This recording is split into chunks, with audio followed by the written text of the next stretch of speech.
video of the suspected Boston bomber, it's continuing to stoke a firestorm of anger. Some major chains are now refusing to sell the magazine, and a Massachusetts state police officer has responded to the controversy by releasing his own photos. The tactical photographer released images of Jahar Tsarnaev from the night he was captured. He was angry over the Rolling Stone cover that showed what he called a fluffed and buffed Tsarnaev. He told the Boston magazine that his photos depict the real Boston bomber. Now, the police force didn't authorize the release of those photos, so now the photographer has been relieved of duty, and he's also going to face a disciplinary hearing. This controversy, though, is generating an avalanche of social media reaction. So to talk about what's being said, we are joined now by CBC News' online host, Lauren O'Neill, and David Silverberg, editor-in-chief at digitaljournal.com. Thanks for coming in, guys. Pleasure to be here. I want to get your take on Rolling Stone putting Jahar Tsarnaev on the cover. Was that the right thing to do? What do you make, Lauren? I don't think that it was wrong to cover it. It was one of this year's biggest stories. So certainly it's fine to have it on the cover.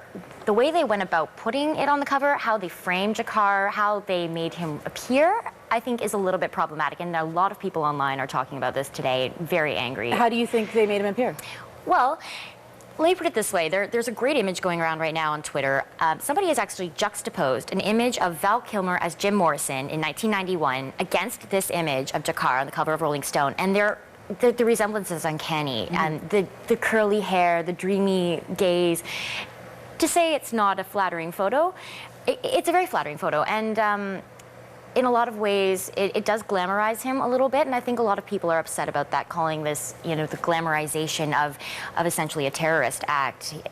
So. Yeah, David, what do you make of it? I think it's much ado about nothing. I think no one was really angry about this when New York Times ran this 2 months ago on their page. It is simply this fellow's Twitter profile pic being lit a little bit for the Rolling Stone cover, but this is just showing how evil doesn't always look like evil. This is just a regular guy who was living in Cambridge, and they didn't want to make it look like this is the guy who is a terrorist.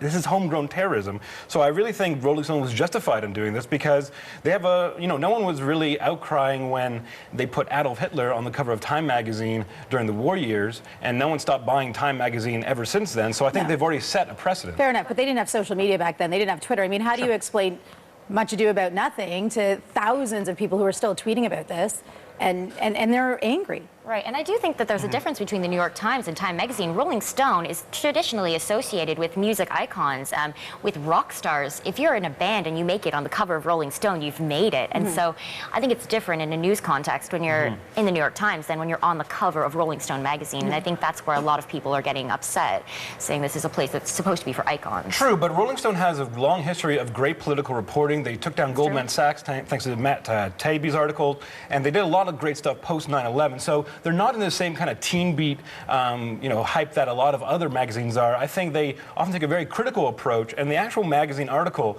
was an excellent profile of him. They didn't glorify him at all. They just really said, this is how this can happen anywhere in the U.S. Just a regular guy, liked to wrestle, liked to listen to music and play soccer, and this is how he became what he is today. And the actual cover actually says the word monster on it, so I don't think the cover is glamorizing him. They're really being quite pointed and critical of who he is.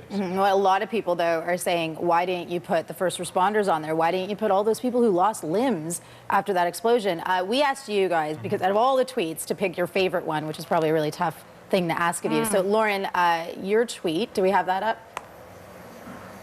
The tweet that you picked is, hey, Rolling Stone, here's how you properly put an American terrorist on your cover. So that was actually an image. I'm not sure if you got that, but the image was... We should have that image. Yeah, that was... So the detective you were the police photographer you were speaking about earlier, Sean Murphy, who released these photos. So, right, so this, somebody had taken this image and done a mock-up as a Rolling Stone cover, just to kind of show, as you said, he said he didn't want Jahar to look fluffed and buffed the way he did on the cover of Rolling Stone magazine. Perhaps presenting him in this light when he was captured would be a more appropriate way to do it. And I'm not sure if that is the right approach to take, but looking at it that way at least raises the question, why are people upset? Is it because he's on the cover, or is it the way he was presented on the cover? Perhaps if it had been a different photo, there would be less outrage.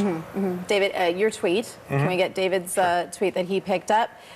Respectfully, I think you're really off base. Should journalists not write about people who commit awful crimes. So that's, Right. you're bringing up. And that's in response to your statement, why not the first responders, why not the victims? Well, if the profile of the Rolling Stone journalist was on the victims and first responders, very justified to put those people on it. But it was all about this fellow's life. So why wouldn't you run a photo of what this fellow is doing? And why not include a selfie of what this person took? Because that says a lot more, perhaps, about him than any other kind of photo could take, that like of the actual takedown during the police investigation. Because I think what a selfie says is that I am important. I'm perhaps a narcissistic.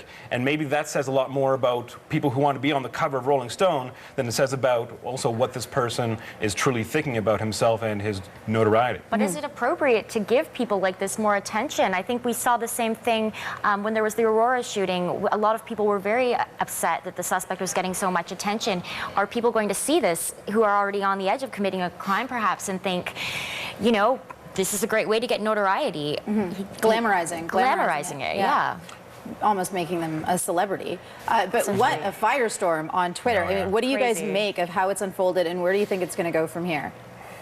Well, I'm seeing the boycott Rolling Stone hashtag still has a lot of steam. And then on the other side, conversely, you've got the Free Jahar hashtag of people who are actually convinced that he is the victim of a conspiracy against him. Right. He's got fangirls, the whole lot. So I think it's going to play out. The Rolling Stone cover is getting a lot of attention right now. That will fade. But I do think that this particular suspect in this case is going to continue to have steam for a very long time. At Digital Journal, we often follow what journalists are saying and what media professionals are saying, and we're seeing a lot of journalists come out in defense of this magazine cover, not including, you know, the New York Times editorial that ran yesterday.